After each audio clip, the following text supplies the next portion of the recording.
Hi అందరికీ. బంధువుల పెళ్ళికని వైజాగ్ వెళ్ళిన సుధాకర్ కాసేపు అలా సరదాగా గడుపుదామని బీచ్ చుట్టూన నడుస్తూ ఉన్నాడు. ఆ బీచ్ చుట్టూన వీస్తున్న చల్లని గాలి, సముద్రం హోరు, చుట్టూ పిల్లల కేరింతలతో అసలే వేసవి కాలమేమో. అప్పటి వరకు సూర్యుని ప్రతాపానికి సొమ్మసిల్లిన ప్రాణం కాస్త లేచి వచ్చినట్టు అయింది సుధాకర్కి. అలా వాతావరణాన్ని ఆస్వాదిస్తూ అడుగులో అడుగు వేసుకుంటూ నడుస్తున్న సుధాకర్కి అనుకోకుండా కనిపించాడు తన చిన్ననాటి స్నేహితుడు విష్ణు. ఒక్క నిమిషం అది తన స్నేహితుడు విష్ణు అవునా కాదా అని పరిశీలనగా చూసి తనే అని నిర్ధారించుకున్నాక చాలా కాలం తర్వాత చిన్ననాటి స్నేహితుడు కనిపించాడన్న ఆనందం నిండిన గొంతుతో ఒరే విష్ణు అని గట్టిగా కేకపెట్టాడు. ఇక్కడ నన్ను ఎవరు పిలుస్తున్నారబ్బా అన్నట్టు తల అటు ఇటు తిప్పి చూశాడు విష్ణు. ఎదురుగా తన వైపే వస్తున్న సుధాకర్ని చూసి ఆనందంతో విప్పారిన మొహంతో ఒరే సుధా అంటూ సుధాకర్కి దగ్గరగా వెళ్ళాడు విష్ణు. ఇద్దరు చాలా సంవత్సరాల తర్వాత కలుసుకున్నారేమో. ఒకరిని చూసి మరొకరు చాలా సంతోషించారు. పక్కనే ఉన్న బెంచ్ మీద కూర్చుని కబుర్లు మొదలుపెట్టారు ఇద్దరు. ఎంతకాలం అయిందిరా సుధా నిన్ను చూసి, ఎంత మారిపోయావు. చిన్నప్పుడు సన్నగా గాలేస్తే ఎగిరిపోయేటట్టు ఉండేవాడివి, ఇప్పుడు కాస్త ఒళ్ళు చేసావు రోయ్. ఇంతకీ ఎలా ఉన్నావు, మీ ఊరు ఎలా ఉంది అని అడిగాడు విష్ణు. నేను బాగానే ఉన్నానురా. డిగ్రీ అయిన తర్వాత బిఎడ్ చేసి మా ఊరు హై స్కూల్లోనే సైన్స్ టీచర్గా వర్క్ చేస్తున్నాను. పెళ్ళయింది, ఒక పాపకి 5 సంవత్సరాలు. మా నాన్నగారు నీకు తెలుసు కదా, మన చిన్నప్పుడు ఊర్లో కిరాణా షాప్ నడిపేవారు. ఆయన 2 సంవత్సరాల క్రితమే అనారోగ్యంతో మరణించారు. ఇక అమ్మ మాతోనే ఉంటుంది. అవును, నీకో చెల్లుండాలి కదరా, తనెలా ఉంది అడిగాడు విష్ణు. తన సంగతి ఏం చెప్పనురా, తను డిగ్రీ వరకు చదువుకున్న తర్వాత మంచి సంబంధం చూసి పెళ్లి చేశాం. పెళ్ళైన 3 నెలలు తన జీవితం చాలా సంతోషంగా ఉంది. అది చూసి మేము ఎంతో మురిసిపోయాం. అది అదృష్టవంతురాలు అనుకున్నాం. కానీ దాని జీవితంలో ఆ సౌభాగ్యం, అదృష్టం ఆ 3 నెలలకే పరిమితమైందిరా. ఏమైందిరా, అనుకోకుండా మా బావకు హార్ట్ అటాక్ రావడంతో మాకు దూరమయ్యాడు. అప్పటి నుంచి మా చెల్లెలు లక్ష్మి మాతోనే ఉంటుంది. తను కూడా మా స్కూల్లోనే ఇంగ్లీష్ టీచర్గా వర్క్ చేస్తుంది. బంధువుల పెళ్ళుంటేనూ ఎలాగో సెలవులే కదా అని పెళ్ళి చూసుకుని వెళ్దామని ఉదయమే వచ్చాను. రాత్రికి పెళ్లి కార్యక్రమం ముగిశాక ఉదయం ఊరికి వెళ్ళిపోతున్నాను.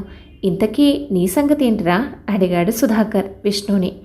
మీ ఊరు నుంచి నాన్నగారికి విజయవాడ ట్రాన్స్ఫర్ అయి వెళ్ళిన తర్వాత ఇక మా కుటుంబం అక్కడే స్థిరపడిపోయింది. నేను బీటెక్ కంప్లీట్ చేసి క్యాంపస్ సెలక్షన్లోనే ఒక మంచి ఎంఎన్సీ కంపెనీలో జాబ్ సంపాదించాను. మా అత్తయ్య కూతురుతోనే నాకు పెళ్లి జరిగింది. ఇద్దరం బెంగళూరులో కొత్త కాపురం ప్రారంభించాం. మా ప్రేమకి గుర్తుగా పెళ్ళైన 2 సంవత్సరాలకు ఒక బాబు కూడా పుట్టాడు.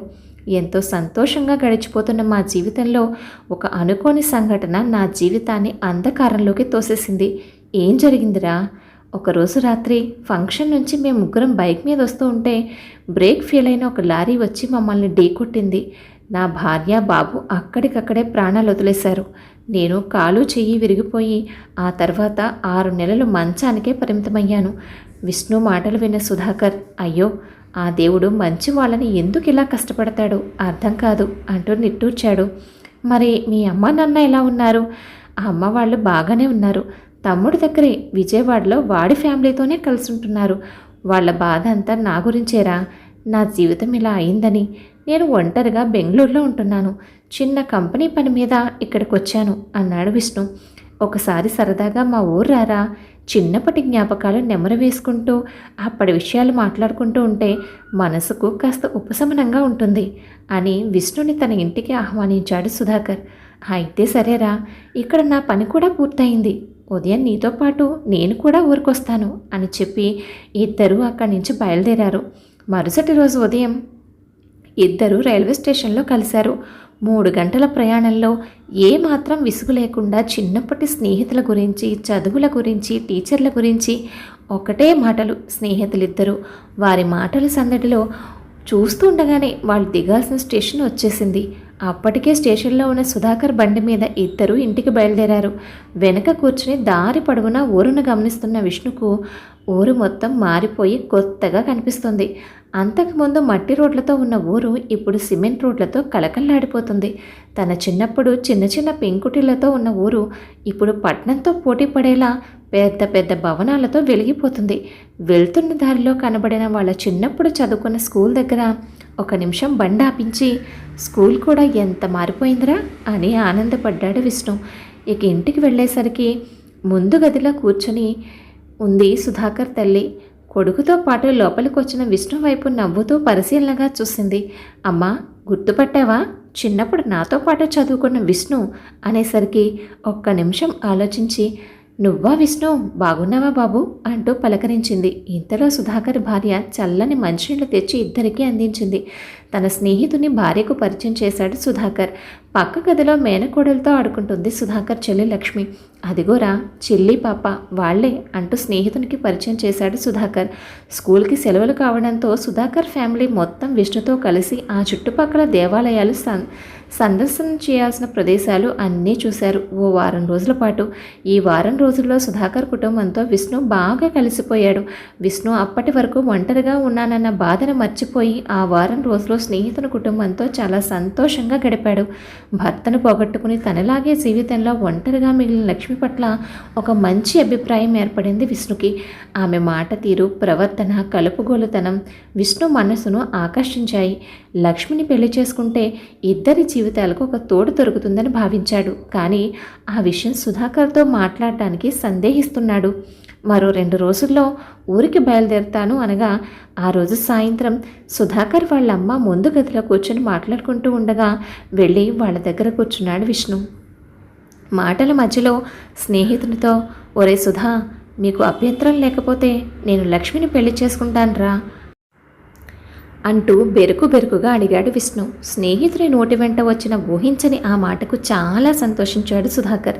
పక్కనే ఉన్న సుధాకర్ తల్లి మొహం కూడా ఆనందంతో విప్పారింది. ఆనందంగా స్నేహితుని దగ్గరకు తీసుకున్నాడు సుధాకర్. ఒరే విష్ణు, చాలా సంతోషంగా ఉందిరా. చిన్న వయసులోనే 3 బారిన లక్ష్మి జీవితాన్ని చూసి మేమంతా ఎంతో బాధపడుతున్నాం. మళ్ళీ పెళ్లి చేద్దామనే ఆలోచన వచ్చినా ఎవరు చేసుకుంటారు? ఒకవేళ చేసుకున్నా ఎలా చూసుకుంటారో? అసలే జీవితంలో ఒకసారి దెబ్బతిని ఉన్న పిల్ల అన్న సందేహం మమ్మల్ని అడుగు ముందుకు వేయనివ్వలేదు. అలాంటిది నువ్వే తన జీవితంలోకి తోడుగా వస్తానంటే మాకు అంతకన్నా ఇంకేం కావాలరా అంటూ సంబరపడిపోయాడు సుధాకర్. పక్కనే వంటగదిలో ఉండి బయట జరుగుతున్న వీళ్ళ సంభాషణ అంతా వింటున్న సుధాకర్ భార్య తన పక్కనే నిలబడి ఉన్న లక్ష్మి వైపు చూసి, నీకు ఇష్టమేనా అని అడిగింది. తనకు ఇష్టమే అన్నట్టు సిగ్గుతో తలదించుకుంది లక్ష్మి. వంటగదిలో నుంచి పంచదార డబ్బా పట్టుకు వచ్చి ఆనందంగా అందరి నోళ్ళు తీపి చేసింది సుధాకర్ భార్య. కథ విన్నారు కదండి. కథపై మీ అభిప్రాయాన్ని తప్పకుండా కామెంట్ చేయండి. మరొక మంచి కథతో మళ్ళీ కలుద్దాం. ఉంటాను మరి.